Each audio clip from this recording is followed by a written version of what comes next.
Hello friends, कैसे हैं आप सब। Welcome to the channel Grain for brain.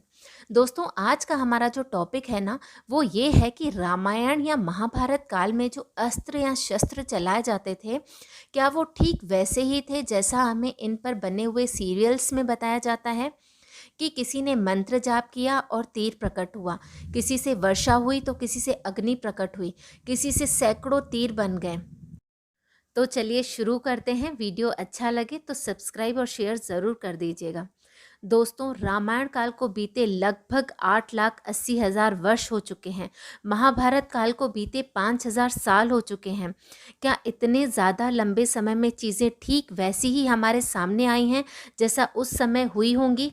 आज हम जिस स्थिति में हैं और जिस तरीके की टेक्नोलॉजी हम यूज़ कर रहे हैं, जिस तरीके की मिसाइल्स हम लोग बना रहे हैं, सपोज कुछ हज़ारों सालों बाद कुछ ऐसा हो कि प्रलय जैसी कोई स्थिति बने और सब कुछ नष्ट हो जाए और सृष्टि फिर से जन्म ले, तो क्या हमने जो आविष्कार किए हैं उनको भी लोग एक फैंटेसी मानेंगे, एक कोरी कल्पना मानेंगे?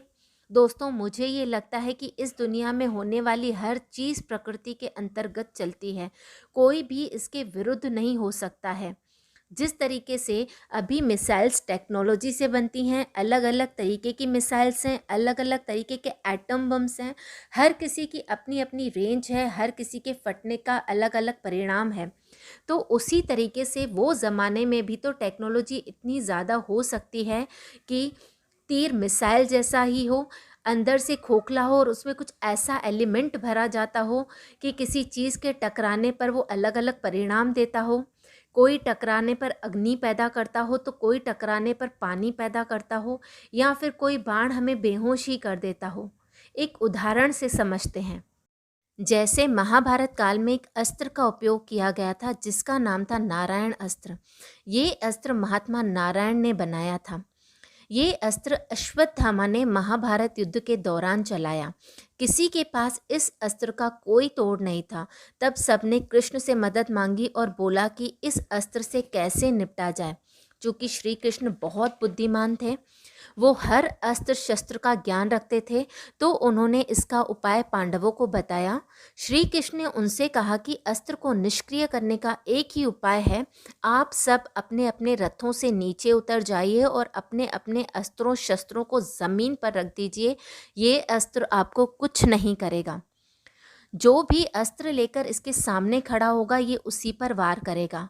गौर करने वाली बात है कि क्या ऐसा नहीं हो सकता कि उस अस्त्र में कोई ऐसा सॉफ्टवेयर लगा हो जो सामने वाले के पास कोई अस्त्र शस्त्र न पाकर उन पर वार ही न करे और निष्क्रिय हो जाए? हो सकता है ना।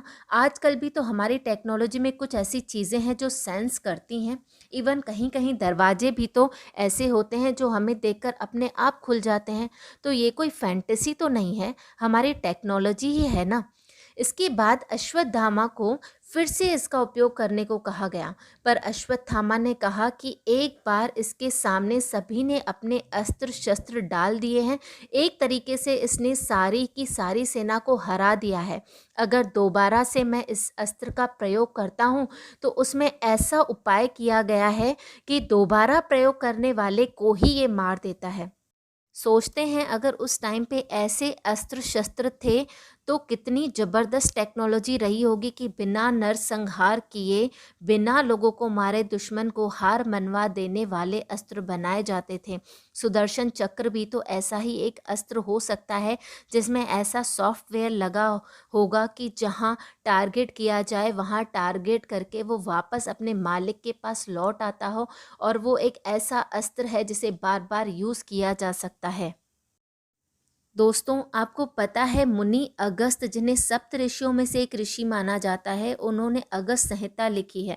उस अगस्त संहिता में ऐसे श्लोक लिखे हुए हैं जिसको पढ़ पढ़कर अगर प्रैक्टिकल किया जाए तो विद्युत अर्थात बिजली का उत्पादन होता है। वो श्लोक आपके सामने स्क्रीन पर है, मैं इसका मतलब बताती हूँ। एक मिट्टी का पात्र यानी अर्थन पॉट लें, उसमें ताम्र पट्टिका यानी कॉपर शीट डालें और शिखी ग्रीवा डालें।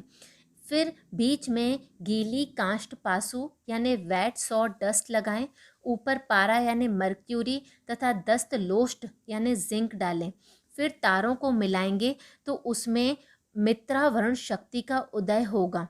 दोस्तों, इस वर्णन के आधार पर जो सेल बनाया गया और डिजिटल मल्टीमीटर द्वारा उसे नापा गया, तो उसके परिणाम स्वरूप 1.138 वोल्ट तथा 23 मिली एम्पियर धारा वाली विद्युत उत्पन्न हुई।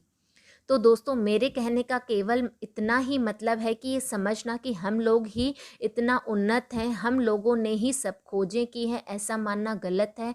इंसान तो इंसान है, कभी भी जन्म ले उसके दिमाग में इतनी क्षमता होती है कि सब कुछ ख़त्म हो जाने के बाद भी वो सब कुछ वापस से विकसित कर लेता है। आई होप मैं क्या कहना चाहती हूँ आप समझ गए होंगे। इस बारे में अगर आप कुछ भी कमेंट करना चाहते हैं तो प्लीज़ कमेंट बॉक्स में बताएं। तब तक